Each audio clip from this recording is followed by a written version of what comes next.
Hi, I am Kiran Chaturvedi from village of Shambarg, Senior Program Coordinator. I work at Shambarg Barn to serve seniors for lunch and other activities. Through this change program, we are bringing new ideas, new things to you. But today, we are working on the garden. Why garden is important for us seniors, and why we should need to have garden at our home, whether we are living in a small apartment, how we can manage that. For that, we have two experts here. One is working for our village, Shambarg, John Kraft, he will introduce to you himself, and one is Mr. Manmohan Sharma, who wrote so many books on garden, flowers, and so many other diseases like cancer. So he will talk to you on that too. Introducing himself. John? Yes, hello. My name is John Kraft. My position, I'm with the village of Shambarg. My position is village horticulturist. And I have now it's the third year for the garden. Work closely with Karen and the seniors and the teens to kind of get things going. Hello, my name is Manmohan Sharma. I am a nutritionist and a wellness consultant. I've been working on this fitness and health for the last 10 years. And as Kiranji pointed out, I have written a couple of books on the subject. My latest book is on cancer, where I have covered 7 herbs, 7 spices, which can be grown in our garden, and we can enjoy that on a daily basis, and also organic, we can grow ourselves. This is how it will orient. Thank you so much. Once philosopher Cicero said, if you have garden and a library, you have everything. What a beautiful prospect that. The garden and library, you have everything. Mr. Sharma, would you like to explain to us why garden is important? In life, whenever we create something, we become a creator. And in a garden, we create something. We give birth to a plant, and it's like our child growing. I have a small little garden in my apartment. I have got few seeds. I've just sowed it about 15 days back. In the morning, first thing I do is I give the water to them and then drink water myself. And every day I watch how they grow. They are like your children. They give you so much joy. In life, whenever we create something, it's a huge love for us. It's a huge satisfaction for us. It's huge creation for us. And this is how you will get attached to this whole thing as a garden. Yeah. It's a beautiful thought. My gosh. Really, we are creator. We plant seed and do things and watch. Like our kids are growing that way and have such an attachment. John, you are working with us on our garden. What do you think that how senior can, involve in this gardening? The answer to that question is extremely easy. Over the years, I've managed a garden center prior to coming to the village of Shambarg, and the gardening was never a problem for people as a hobby or whatnot. And the fun thing about working with the seniors is you have no idea how much I learned from them. Little tricks and everything else. We used to do it this way, and the planting day at the garden is actually one of the most enjoyable times because we had a great turnout. Everyone's out there getting their hands dirty, and everyone reminisces about past times, what they used to grow or what they might have at home. And I'm a little partial to the Village of Shambarg intergenerational garden. So I think that any seniors in town, it would be great if they could get involved. It is actually a lot of fun. We set the garden up kind of in two areas. One is for container gardening, primarily for the seniors. And we purchased some raised planters, and they've actually worked out great. It allows seniors to work at a nice, comfortable level as far as planting, maintaining, and harvesting. We're able to put some different crops in there that are actually very adaptable, leaf lettuce, We had one on herbs, a lot of herbs, and we found that we could grow snap peas in there, radishes, and certain varieties of tomatoes. So they actually worked out quite well. The other half of the garden is in ground. I call it in ground. That one the teens kind of maintain. That's a riot too when we get them out there participating and helping out. That one we have everything under the sun: strawberries, squash, potatoes, onions, cucumbers, peppers, so on and so forth. And one thing we are doing, all of our guidelines that we follow are based on the organic vegetable garden growing as set up by the USDA. So we make a solid effort to follow those guidelines. No, really, we are so thrilled and proud of that, our garden. And not only that, we have started a new program at the barn, Fresh Bar, where we use all this produce, It is such a fun that watching that we are planting seed, they are growing and bringing to barn. And not only that, we distribute to township. And our kids they are using that, at teen center. So really, it's a fun. And I will ask everybody, please get involved in this gardener project, because garden is, as Mr. Sharma said, you are a creator. You feel that yes, we make something. And this way, we can work on that.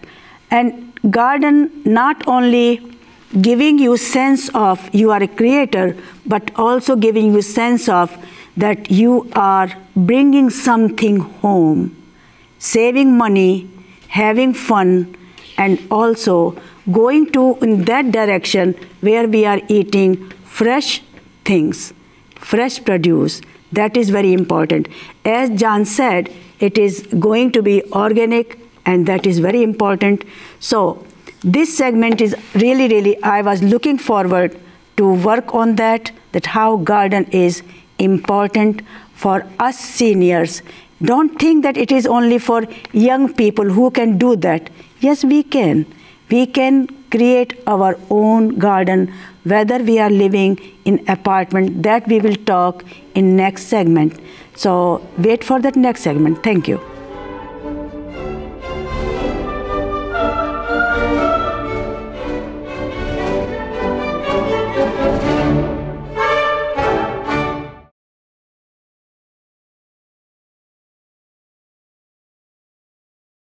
Hello, we are back again.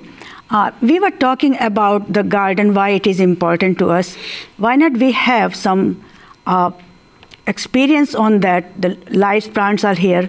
And John, would you like to tell me or tell our seniors what kind of planting is easy for the seniors when they are, just I'm thinking they are in, a small apartment.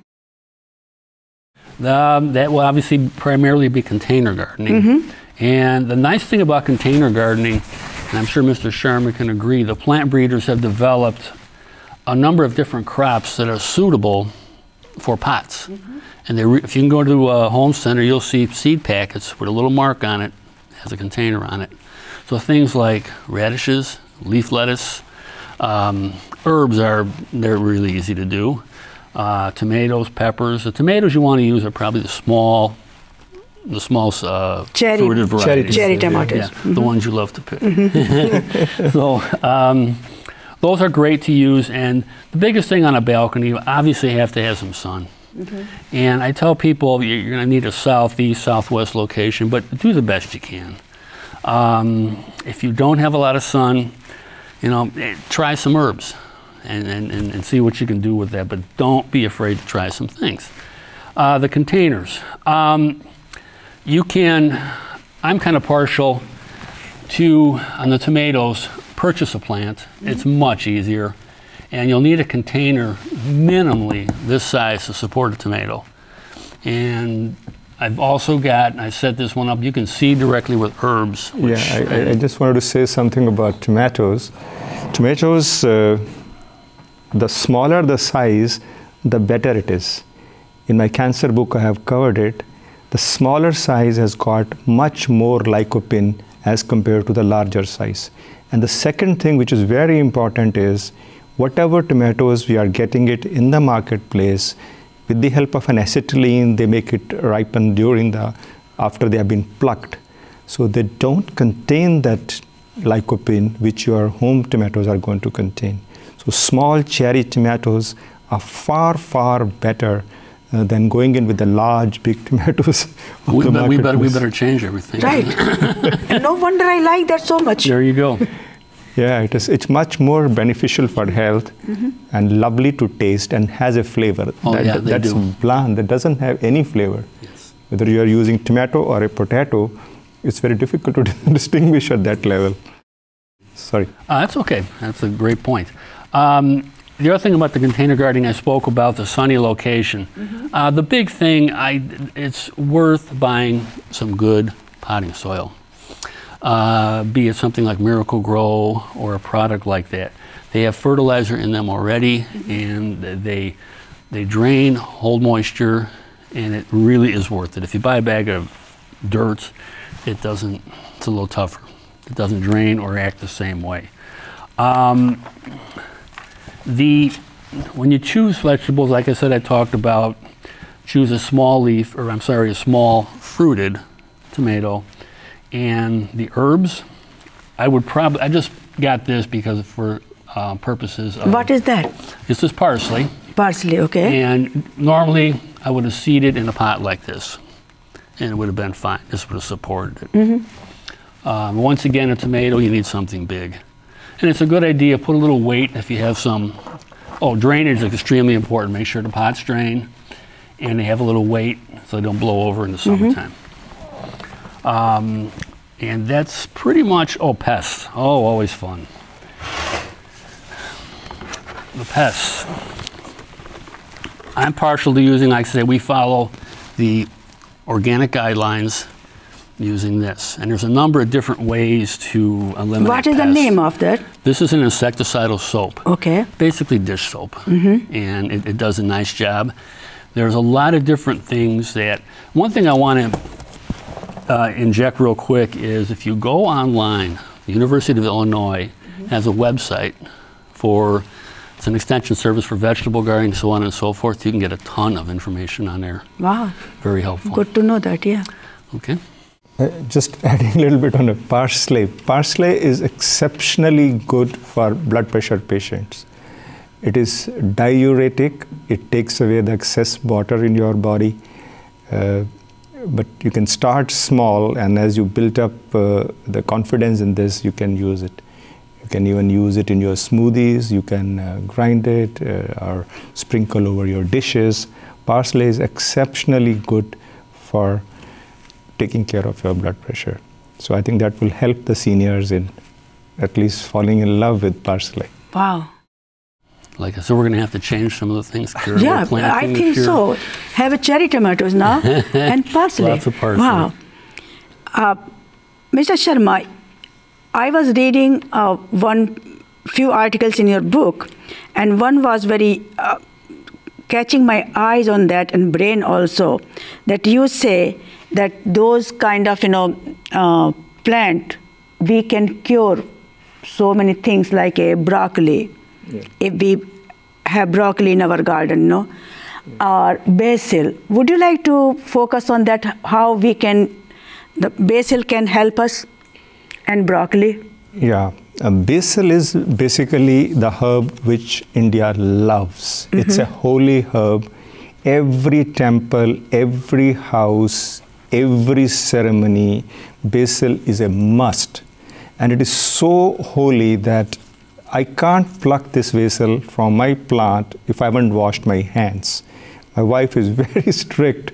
It is considered so holy. And after evening, we cannot pluck basil. So this herb has been going on for many, many years. For every puja or worship of our basil is a plant. And then when I was researching for my book on cancer, I found amazing uses of basil. In fact, there is a research by which they are saying that if you start chewing 20 leaves of basil a day, many types of cancers can be avoided. And There are other powers of basil which have also been there, healing powers of basil. Fever and common cold is a very, very normal thing. Whenever in our house we have a first throat infection or a common cold, first thing we do is pluck some basil leaves, put it in our tea along with ginger and drink it. And believe me, 50% of the time, we don't need medication. It is so beautiful, so lovely. And there are other things like cough, sore throat, and things like that. And it's a good omen also if you keep a basil at home, so spirits won't come in, and even mosquitoes won't touch your house. So I'm sure I can go on basil. There are hundreds of things, and basil is very easy to grow, very easy to grow. He will bail me out. It is very easy to grow. Plucking your own basil leaves, having a tea in the morning, you're done the day.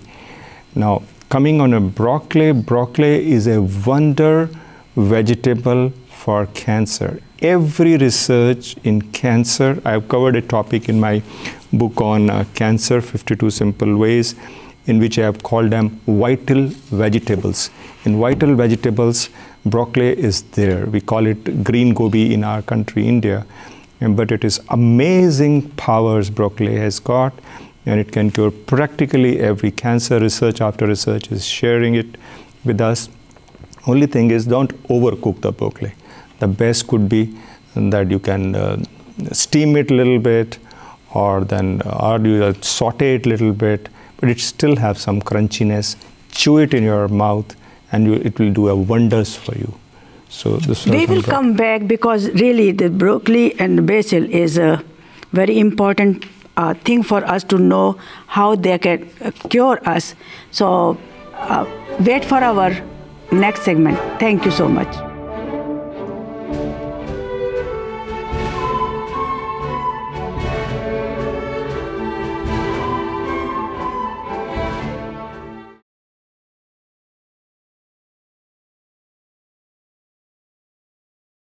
Mr. Sharma, thank you so much. You were talking about basil and broccoli. I think one other vegetable, cabbage, it is also important. You wrote in your book. Yeah. What is the importance for the cabbage? Because senior generally they say it is very gassy. They don't want to have that. But when I read in your book, it is important. So what kind of cure we can get from the cabbage? Cabbage is basically used for two things. Cancer is, of course, one of the major things cabbage will take care of. And second thing, it is used for ulcers. So cabbage juice has been used for ulcers. You are right, it has got little gaseousness and it can bring up little gas. The best way forward for taking care of gas is slightly cook it. That's number one. Don't eat raw. It will give you more gas. Munch it. That means slowly eat it. Don't push it hard inside, very quickly. Third thing, what you can do with the cabbage is add little turmeric and especially ginger. Ginger is the one which will take care of the gas. You can add cumin seeds and ginger. Once you make it with the cumin seeds, ginger and turmeric, you're done the deal. The gas reduces quite a bit. Gas is not bad that way, and most of the gas which we produce is more when we eat fast and we swallow the air.